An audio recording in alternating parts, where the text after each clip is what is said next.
A esperança é insistente, mesmo triste ela reside, mora lá na minha casa, vive aqui nessa cidade.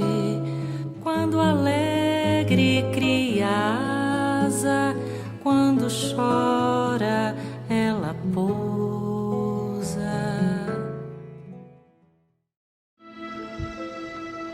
Olá, queridos amigos, boa noite a todos, que a paz do Mestre Jesus seja conosco. Faço parte do grupo Esperançar dos Estudos Espíritas.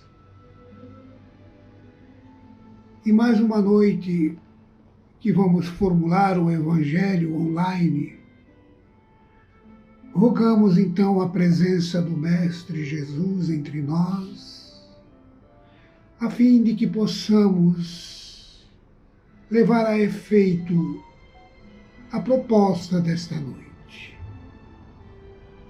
guardando sempre com esperança que o amanhã que está aí à frente nos será recompensador. É preciso superar as adversidades, Senhor, nós sabemos. Mas foi vós mesmo que asseverou certa feita: eu venci o mundo. E nós, em primeiro lugar, queremos vencer a nós mesmos, as nossas faltas, para um dia seguirmos com o sentimento da suavidade, em que entregaremos-nos às tarefas redentoras, às tarefas do bem. E hoje, Senhor, queremos contar sim, embora venhamos pedir-te licença para falar sobre os teus ensinamentos. Está contido no Evangelho segundo o Espiritismo, no capítulo 5, bem-aventurados aflitos. E somos nós, Senhor, os aflitos de hoje. Então, buscando nessa sua fala, neste seu ensinamento, é que queremos propor para o Evangelho desta noite essa lição que alcance o máximo de pessoas possíveis. Aqui não segue nenhum sentimento de vaidade, muito pelo contrário. Queremos divulgar com simplicidade a sua mensagem, Senhor. Bem, como nós estamos, então, nos preparando para o Evangelho, vamos ler o item 1 e 2 para começarmos a nos preparar a fim de que possamos dissertar sobre o assunto. E nos diz: bem-aventurado os que choram, porque serão consolados. Bem-aventurados que têm fome e sede de justiça, porque serão saciados. Bem-aventurados os que sofrem perseguição pela justiça, porque o reino dos céus é para eles.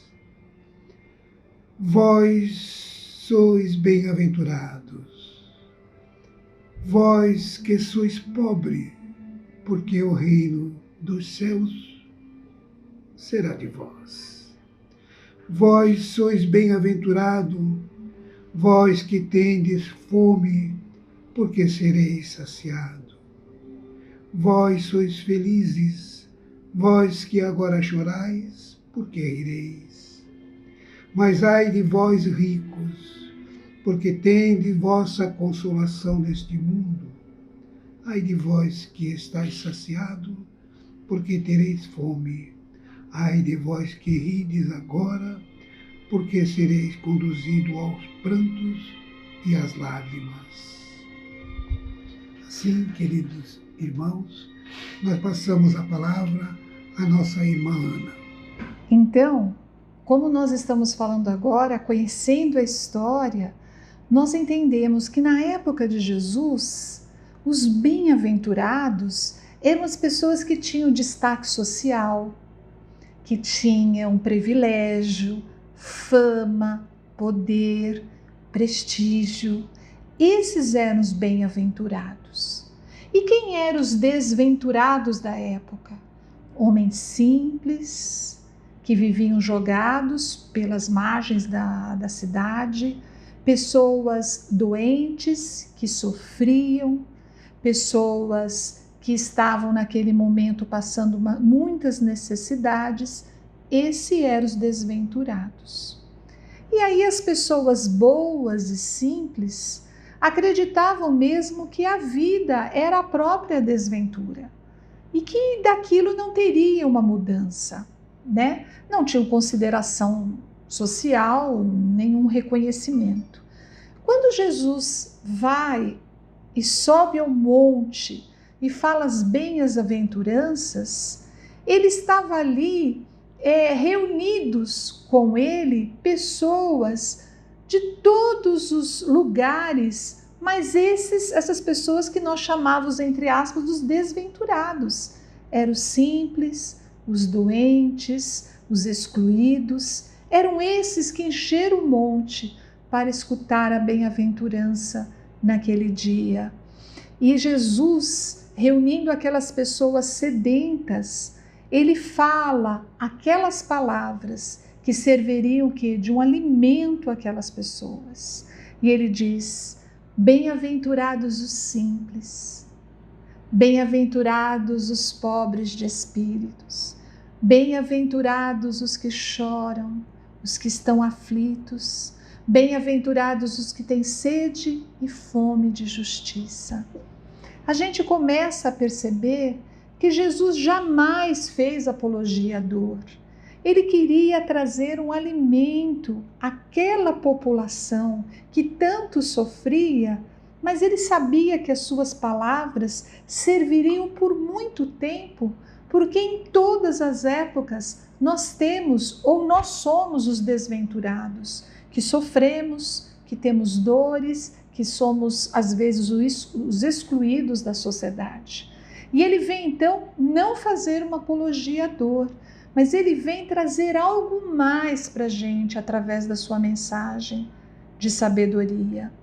Ele estava ali enaltecendo o valor daquelas pessoas simples que passavam por situações comuns, mas não sabiam por que tanto sofrimento.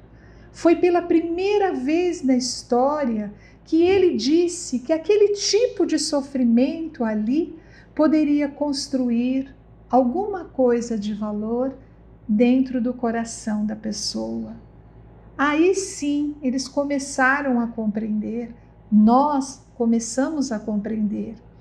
Alguns espíritos encarnados, somente através dessas circunstâncias, dor e sofrimento, poderão ter uma ação de progresso íntimo, que de outra maneira eles não atingiriam esse progresso. Em alguns momentos nós vamos ter que viver essas circunstâncias de dor e sofrimento. Voltamos a falar, porque senão demoraríamos muito tempo para mudar a nossa consciência. E foi ali, estudando aquela mensagem, que muito tempo depois, Emmanuel traz uma mensagem através do Chico chamado Louvor da Alegria. E esse louvor da alegria tem a ver com o tema da qual nós estamos. Bem-aventurados os aflitos que serão consolados. E o seu Jorge vai falar para a gente sobre essa mensagem lindamente. Fiquem com o seu Jorge agora. Nesses dias atuais, estamos mesmo precisando buscar mensagens e através de leituras as informações às quais possamos nos encharcar e traduzir toda essa beleza que a literatura, que os fatos em si e a vida nos proporciona, a fim de que possamos aprender a vida conforme Jesus. Nos dias em que as experiências terrestres se façam amargosa e difícil, não convertas a depressão em veneno. É preciso lembrar que temos capacidades, sim, infinitas, para resolver os problemas sem torná-las condições trágicas. Porque a amizade e nela constitui-se as mais lindas formas de nos ajudarmos mutuamente. A mão amiga que nos inspira, que nos ajuda, que nos leva a atravessar o período difícil. E quando começarmos a estabilizar os nossos sentimentos, nós devemos nos lembrar, sobretudo, que a mudez, que faz com que a nossa fala tome outro norte, não mais aquelas que as palavras são ácidas, via de regra, nos vitimizando diante daquilo que pode ser superado com o auxílio do próximo. Quando alguém cumprimenta o seu próximo, fala uma palavra e nela está embutida o carinho, a suavidade de quem está de bem com a vida. Nesses dias de confinamento, várias mensagens me chegaram. Eram amigos bem mais jovens, se oferecendo ou oferecendo-se para ir ao mercado, para fazer o que eu precisaria fazer e estava impossibilitado. Que ressonância tem mensagens dessa ordem? Eu senti pulsar o meu coração de forma bem diferente, porque a alegria de ter amigos, esses mesmos que transformam a sua fala em bem-dizer, encontrando sempre uma forma para incentivar quando estamos encontrando plenas dificuldades. E vejam que Emmanuel nos recomenda pensarmos sobre o louvor da alegria. Observas o mundo, observas que o mundo é imenso vale de lágrimas, cruzando os braços para chorar os infortúnios da terra, e possuis duas mãos por antenas de amor, capazes de improvisar canções de felicidade e esperança no trabalho pessoal em favor dos que sofrem. Se formos, quando for possível, a um hospital, quando as coisas estiverem normalizadas ou não, encontraremos lá sempre pessoas fazendo melhor. Aquele que ajuda no banho, aquele outro que incentiva e corta a barba do amigo, não é? Indo visitá-lo como um sol que aquele doente espera todos os dias. O Evangelho, senhoras e senhores, tem por força maior, incentivar as pessoas para que elas continuem a vida e que possamos nos abraçar como amigos sempre. Eu deixo aqui esta mensagem para vocês, certo de que tudo será superado, certo de que tornaremos a viver a vida como sempre vivemos, porém agora com outra noção. Portanto, a nossa irmã Ana, por certo, vai concluir o Evangelho desta noite e aguardamos tudo com serenidade. Jesus sabia, ao seu tempo, que aquela civilização, aquela sociedade, tinha uma vida útil de 50 a 60 anos. Então ele tinha pressa de trazer à Terra que a vida se estenderia nos liames além da Terra, que haviam coisas em que todos nós poderíamos ter a certeza que teríamos que viver, que existia a vida futura. Essa era o grande objetivo nessa lição do Senhor, mostrar a todos que o sofrimento e a dor não seriam eternos. Era um período de transformação do próprio espírito, né? Os bem-aventurados não são aqueles que se acham, muito pelo contrário, são aqueles que não se acham. Os bem-aventurados, esses bem-aventurados não são essas pessoas que são encontradas nas rodas sociais o tempo todo. Muito pelo contrário, esses pobres de espíritos, eles quase nunca estão nessas rodas sociais, onde tem fama, privilégio, poder. Eles estão sempre muito próximo da realidade dele como espírito em evolução, longe das glórias, do poder, da ilusão e da vaidade. E aí a gente começa a perceber que a cada um de nós, Senhor nos oferece os talentos que nós vamos ter que potencializar. Nós não podemos fazer como a parábola, que aquele servo dorme em cima do talento durante todo o processo, né? Cada um receberá do Senhor os seus talentos para poder multiplicá-lo, mas são talentos emprestados por um tempo nesta encarnação. As nossas habilidades, a nossa inteligência, o nosso querer, a nossa família, tudo isso é emprestado. Jesus estava ensinando um outro tipo de valor na existência. E esses talentos emprestados não são nossos. Sequer o nosso corpo, que também não é nosso, é emprestado.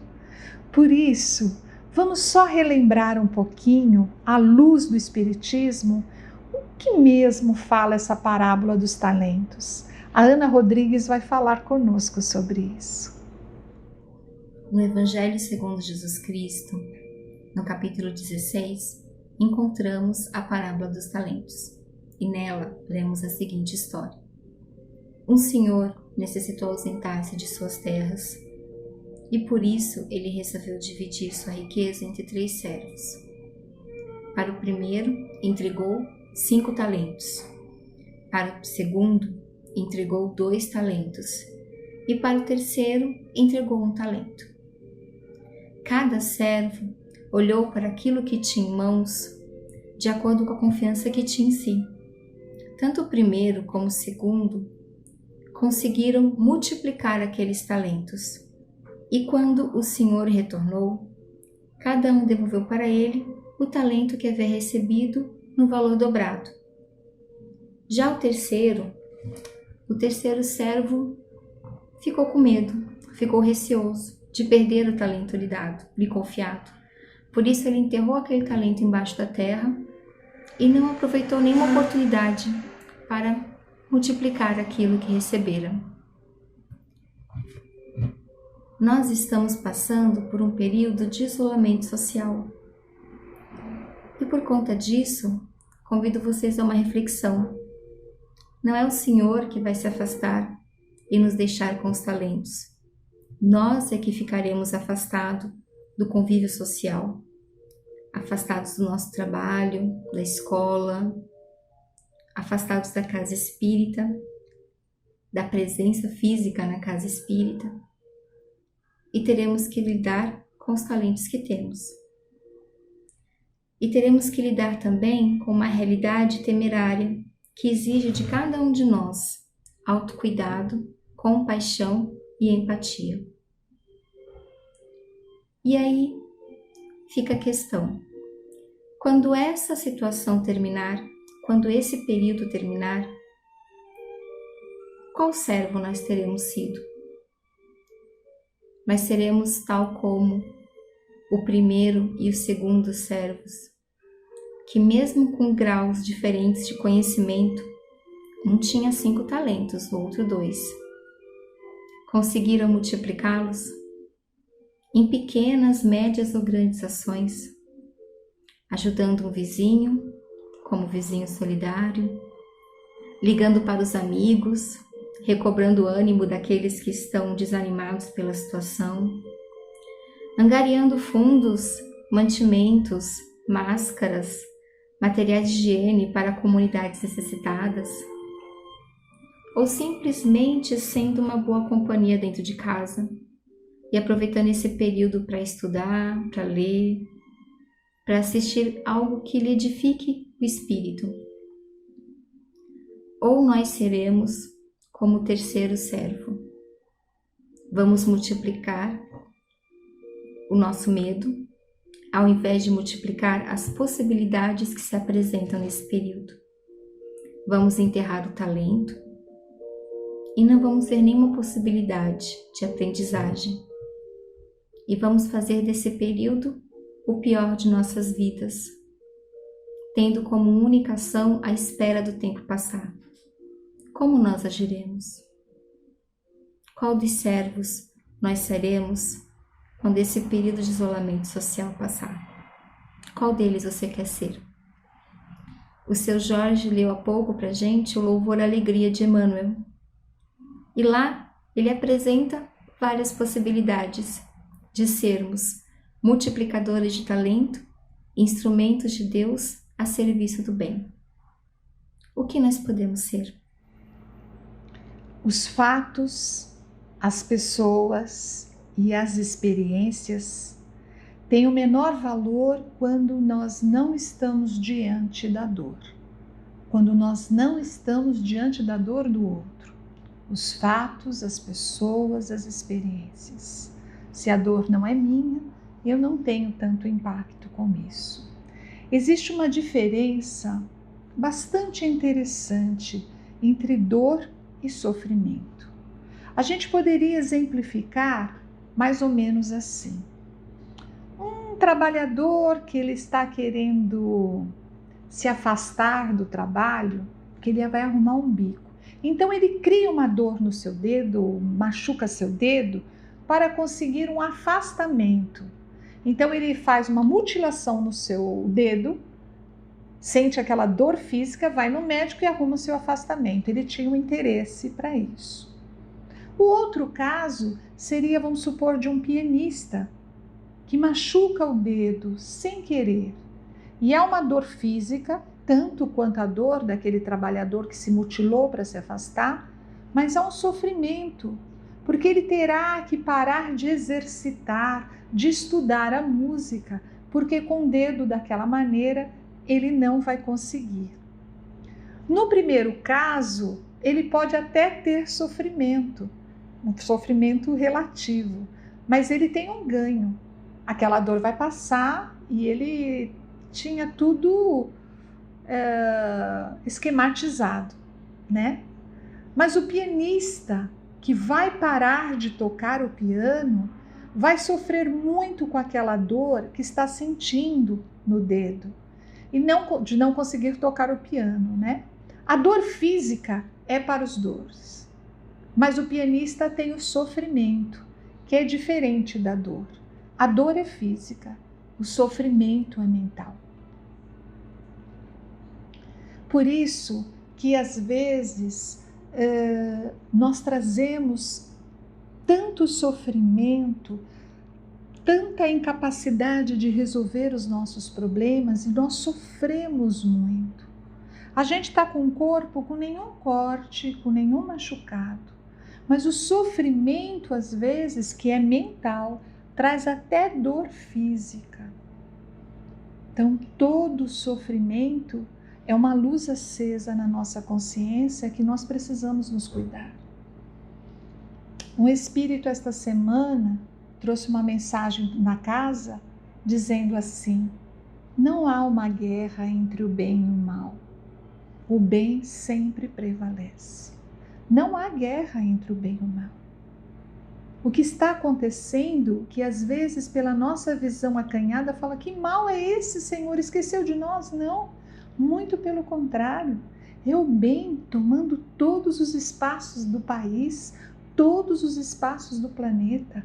É o bem chegando. Lá na frente é um mundo novo querendo nascer. E essa semana, o Adeilson Salles, que é um amigo nosso da casa, escritor, palestrante espírita, ele escreveu Pandemia e Pandemônio. E nós vamos terminar o nosso evangelho fazendo mais ou menos essa comparação. E ele começa assim: o barco dos homens pode balançar, mas existe uma outra condução sob a qual todos nós estamos sujeitos. Se a gente sai no mar, num barco, o barco começa a balançar, a gente fica com medo. Mas dependendo da mente nossa, do que nós estamos construindo mentalmente, o desespero é muito maior. E ele continua assim: o efeito da agitação do momento será proporcional à nossa falta de fé e à conexão com a turbulência promovida pelos desequilibrados. Então essa agitação do momento, ela vai ser proporcional à falta da nossa fé. Então lembra aquela passagem do Mestre Jesus que eles estavam atravessando o mar da Galileia e Jesus adormeceu. E veio um vento, um temporal, e eles ficaram todos agitados, os discípulos, e acordavam: Senhor, Senhor, dá um jeito nisso, pela falta de fé. Quanto mais nós estivermos afastados da fé, mais será turbulento esse movimento da qual nós estamos sentindo. Se nós estivermos interiorizado essa fé, se religarem com o Senhor e confiar, pode ser que seja a primeira vez que nós vamos confiar por inteiro no Pai. Confia, porque esse balanço vai passar. Vivemos uma pandemia e um pandemônio. Para nos proteger da pandemia, precisamos seguir as orientações da ciência.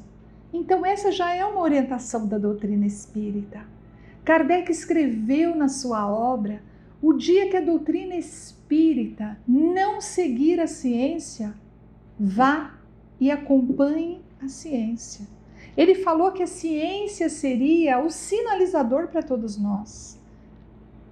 A ciência está dizendo do isolamento, social, está dizendo da higienização das mãos, está dizendo de muito mais coisas. Então nós temos um caminho, a ciência. E aí ele diz assim: para não sermos arrebatados pelo pandemônio dos homens, necessitamos nos ancorar no equilíbrio e na manutenção da paz em nós. Mais do que nunca precisamos abrir a meditação, a oração dentro da nossa casa. Precisamos abrir o evangelho, precisamos abrir uma leitura. Cuidado com o que você assiste 24 horas. Estamos trazendo o pandemônio lá de fora para dentro da nossa casa. E ele diz assim: a pandemia terá fim em breve, mas o pandemônio que sempre existiu seguirá consoante as escolhas de cada um. Vamos nos livrar da pandemia, se Deus quiser, e vamos trazer a nossa casa, até a nossa casa mental, o pandemônio, trazer tudo isso que a gente está vendo para dentro da nossa casa, se é a primeira vez que o nosso lar está tentando rever as relações, aquelas pessoas que nós estávamos afastadas, nós estamos nos aproximando. E ele termina assim: confiemos no timoneiro divino, mantendo-nos conectados com a sua luz que segue a nos guiar na escuridão desse momento. Que quando Jesus acordou naquele barco, ele disse: por que essa falta de fé? Porque ele está no leme. Nós vamos passar isso tudo juntos. Tenha fé. Se você não consegue ter aquela fé ampla que muitos apresentam para a gente, tenha fé até a próxima terça-feira. Até a próxima terça-feira você está fechado conosco, não deixará o pandemônio entrar na sua casa, fará vibração, oração, seguirá numa boa leitura, vai escolher o que vai assistir na televisão. Faça por etapas, mais uma semana de paz. Nós agradecemos muito a presença de vocês. Agora nós vamos terminar com a nossa oração e queremos que você venha conosco. Muito obrigada e até terça-feira. Vamos então à nossa prece. Vamos então respirando profundamente. A respiração nos conectou no primeiro momento aqui na Terra. Foi através da respiração e do choro que nós dissemos ao Pai: chegamos, estamos aqui para a construção de um novo momento no meu espírito. E nesta noite, ou neste dia, vamos aqui ajoelhados de consciência, pedir ao Senhor, o Senhor dos mundos, aproxime-se do nosso planeta Terra. Coloque este planeta nas tuas vibrações divinas. Um raio do teu pensamento pode mudar toda a estrutura, pode terminar com toda a doença. Mas sabemos, Senhor, que tem aproveitado esses dias para que a cura venha de dentro para fora. Por isso, Senhor, te rogamos neste momento pelas nossas vidas, que as nossas casas estejam protegidas, mas principalmente as nossas relações, que o nosso coração esteja leve em festa.